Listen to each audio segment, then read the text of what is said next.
Elizabeth here with the Kenai Community Library, coming at you with the first in our series on cast iron cooking. As you guys might know, we have some cast iron skillets here at the Kenai Community Library for our classes when we're able to have them in person. I also personally cook with them at home. Thank you, husband. So I just thought that maybe you guys might like some tips and tricks on how to keep your cast iron skillet seasoned, cleaned, and maybe do a little bit of cooking, because when I first started cooking with cast iron, it was a little daunting, but it's actually really fun. So, first off, if you go out and you buy a new, or you find one at a garage sale, or you go to Bargain Basement and you get one off the shelf, you want to make sure to probably take it home and wash it with a little soap and water. This is one of the only times that you actually want to use soap with your cast iron skillet. Reason being is you want to get all that factory stuff off. If there's any other kind of icky stuff, you want to kind of get that off, so you start with a clean surface. So once you have a clean surface, like we have here, then what you're going to want to do is season it. Now, in order to season it, you just need to take a little bit of oil. We have olive oil here. We used olive oil because that's what we have at the library. Then you're going to take a paper towel and you're just going to run it around and let the oil sit on the pot. As you can see, these two are actually pretty good and seasoned, and they actually look pretty nice. These two need a little bit more work, so we're going to let them sit for a little bit, and then we're just going to rub the oil out.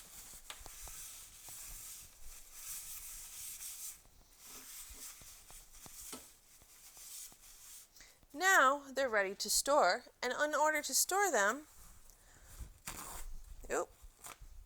you put a piece of paper towel down, and then you put your cast iron skillet on top. You put another one, and you put it on down, and this way what happens is the paper towel collects any of the water or any of the moisture, so that way your pots don't rust. You can also hang them up, but make sure that when you hang them up or when you store them, that they're completely dry, because as we all know, rust is not your friend. So now that we have them seasoned, ready to go, we know how to store them. I think I'm going to take one and I'm going to go make some bacon. So as you can see, we are now outside because bacon can get a little steamy. And what we're doing is we're heating our pot. So you want to make sure that your cast iron skillet, and that's actually one of the really nice things about cast iron, is you get sometimes a nice even heat. And so all you really have to do is just kind of put your hand in and make sure that it's getting warm.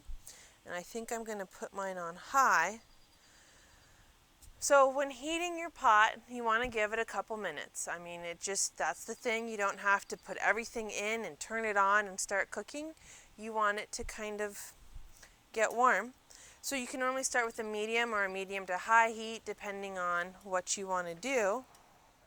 So now that our pot is getting warm, and you can kind of just nice and feel that heat, I've got my bacon here. I've got regular, and I have some thick sliced. And honestly, truly, what we like to do in my household, and you guys can do it completely different, is we like to cut it in half. One, you get a little bit better cooking. And two, you have more bacon. Hello, what could be better than that? So now that our pot is getting a little bit warm, I'm going to throw in just a little bit more oil, because we're still kind of seasoning it. These are still somewhat what I would say on the new side. And I'm just going to, like we did for the pancakes, kind of roll it around. And then we're going to throw some nice thick cut bacon on here, because personally that's my favorite. And then take a couple, because bacon can also be very greasy, and we're going to put it on our plate for when it's done. Now, in doing a little bit more research on cast iron skillets, I learned that you really shouldn't use metal with your cast iron. You should try to use as much as possible plastic or wood. However, bacon sometimes doesn't flip well with a spatula, so I use a fork. So just kind of be careful with your cast iron. They're not completely delicate. If you only have metal, you can definitely use metal, but just know that sometimes that will scratch your season and your oil layer.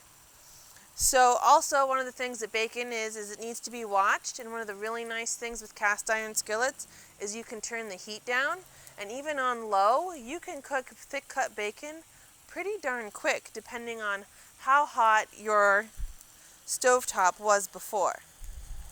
So I'm going to turn mine down a little bit because I know it's going pretty good. And then we're just going to flip our bacon.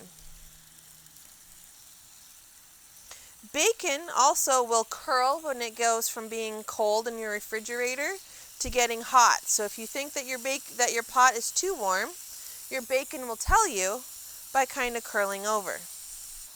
And the nice thing is because bacon has a lot of natural grease in it, it'll also help to season your pan. So now we just kind of sit here and wait, and I always turn them every couple minutes for at least the first one, so that way I know how fast my bacon's cooking.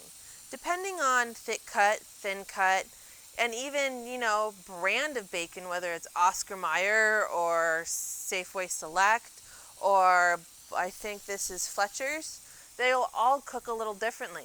And especially if you're using turkey bacon, that's really, really lean.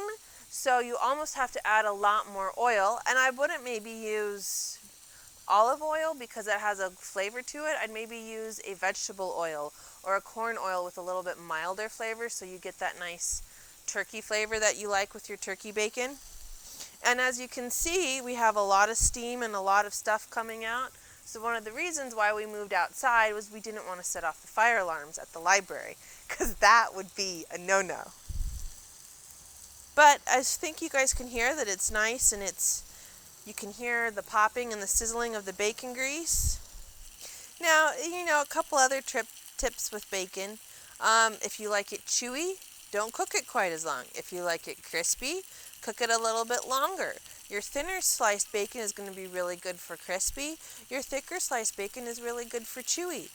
But, of course, you might like a crisp, thick bacon, so go for it. The fun thing about cooking with cast iron and cooking bacon is you can make it exactly how you want to make it. So you can kind of tell when your bacon starts going, you can see how much it's definitely shrunk up and gotten some of that oil out, some of that nice fatty grease. And you can also tell by the color too. You can kind of see how it definitely looks like it's cooked. Because I have this little curl, I definitely want to make sure that that gets cooked. So I just kind of push it down a little bit.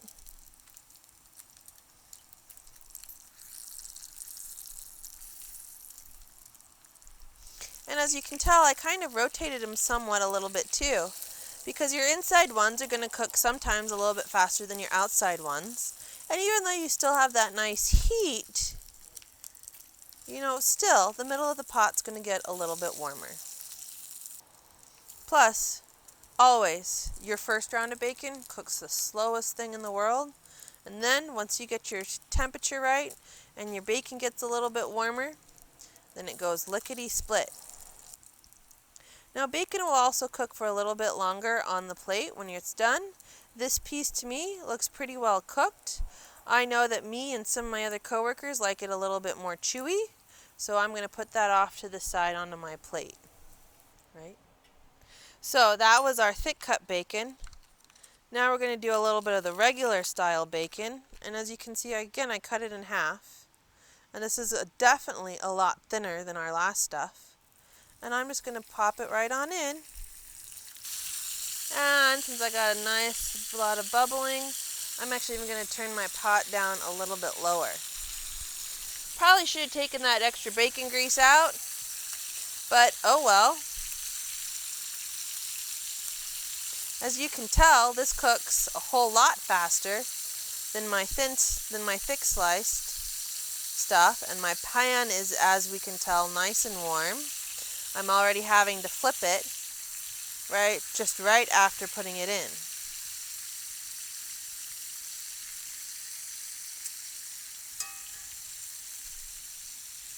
And you can also tell that even though it kind of sat outside in our wonderful weather for a little bit while we cooked the other stuff, it still got a little bit warm when we stuck it in the pot. But I do know that we have some crispy lovers at the library, so I'm going to make these a little bit extra crispy. And don't worry about adjusting your temperature on your stove, because that's just the name of the game. You cook and you figure out what works for your bacon, what works for you, and it's never a constant thing. So see my one piece that was kind of in the front, looks like it actually is cooking a little bit faster than everything else. So just move some stuff around. Your bacon doesn't have to stay in the same spot. So this piece right here, as we can see, is starting to get that nice kind of crispy look.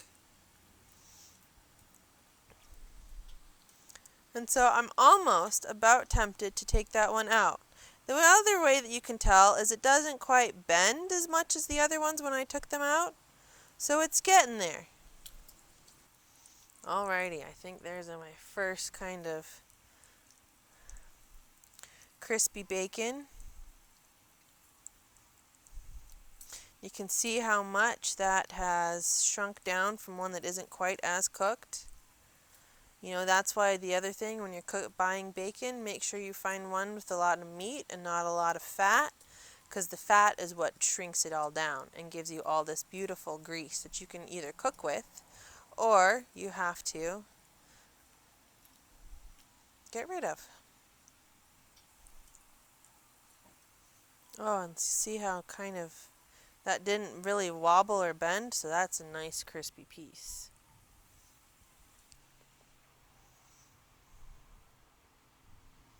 Alrighty, that's our last slice of bacon we're going to cook for this. So I'm going to turn off my stovetop and we're going to go inside and we're going to clean out our pot and get it ready for storage. Alright, so now that our pan is still hot, what I'm going to do is I'm going to take my spatula and I'm going to kind of scrape all my extra bacon grease and that extra kind of cooked on bacon.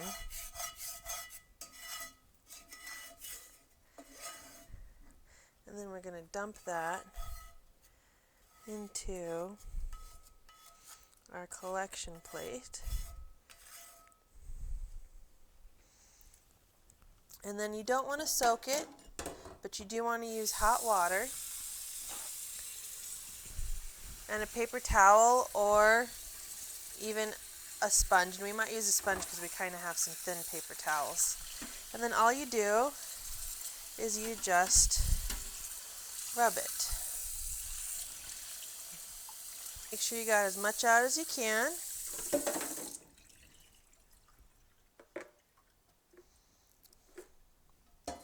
And then I'm just going to put that in the sink real quick, get a good handle on it. Remember, your handle's going to be hot, so I have a nice pot holder. And then you want to dry it out. And you want to dry out the top and the bottom, because you don't want your bottom to rust either.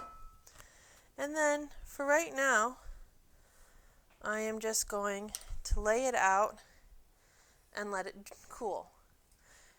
And once it cools, it's going to get a little bit more oil on it. And then I'm going to dry it out again, stick it on my pile, and we'll have another episode of Cast Iron Cooking coming at you next month. See you later, everyone.